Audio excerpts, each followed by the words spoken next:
देवी देवताओं की जमीन पर कब्जा करने वालों की अब खैर नहीं। इस सिलसिले में आनी में आज एक बैठक का आयोजन किया गया, जिसमें स्थानीय प्रशासन और कारदार संघ के लोगों ने बैठकर इस बात पर मंथन किया कि जिन लोगों ने देवी देवताओं और मंदिरों की जमीन पर कब्जा कर रखा है, उनसे उस कब्जे को छुड़ाया जाए और उनके खिलाफ कानूनी कार्रवाई अमल में लाई जाए। इसके लिए बाकायदा राजस्व विभाग का सहयोग लेने का भी फैसला हुआ है। कारदार संघ के कई सदस्य इस बैठक में मौजूद थे, जो आनी के एसडीएम चेत सिंह की अध्यक्षता में हुई। आनी के एसडीएम ने इस बैठक के बाद कारदार संघ को भरोसा दिलाया कि वह शीघ्र ही ऐसे लोगों को चिन्हित करेंगे जिन्होंने देवी देवताओं की जमीनों पर कब्जा किया हुआ है।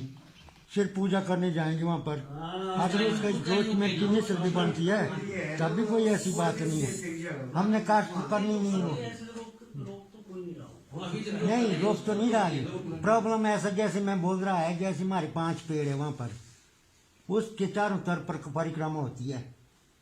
कल को फॉरेस्ट वालों ने वो पेड़ टीडी में दे दिए किसी को, तो फिर हमारी उसमें वो चक्कर पड़ जाएगा। ये बालू दर्ज में नहीं है ये एंट्री, नहीं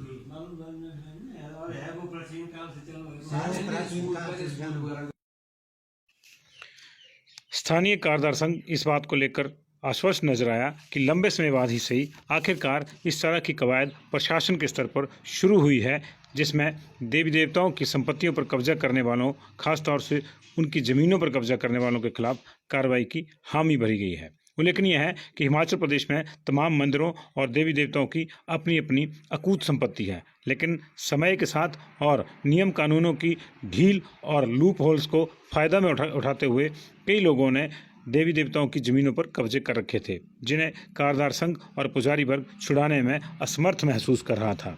लेकिन अब प्रशासन की पहल के बाद उन लोगों को उम्मीद जगी है कि मंदिरों और देवी देवताओं की संपत्ति वापस उनके पास आएगी और जिन लोगों ने कब्जा किया है, न सिर्फ उनसे कब्जे छुड़ाए जाएंगे, बल्कि उनके खिलाफ कानूनी कार्रवाई भी अमल में लाई जाएगी।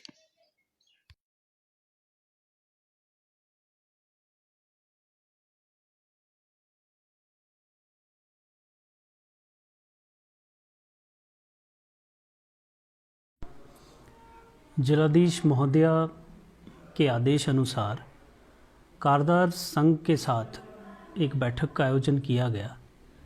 इसमें जो भी देवताओं की ज़मीन है उसके बारे में डिस्कशन हुआ और जहाँ जहाँ पर जितनी ज़मीन है, कितनी एनक्रोचमेंट की हुई है और ऐसी देवताओं की जगहें चिन्हित करनी है जहाँ पे कि उनका कब्जा है।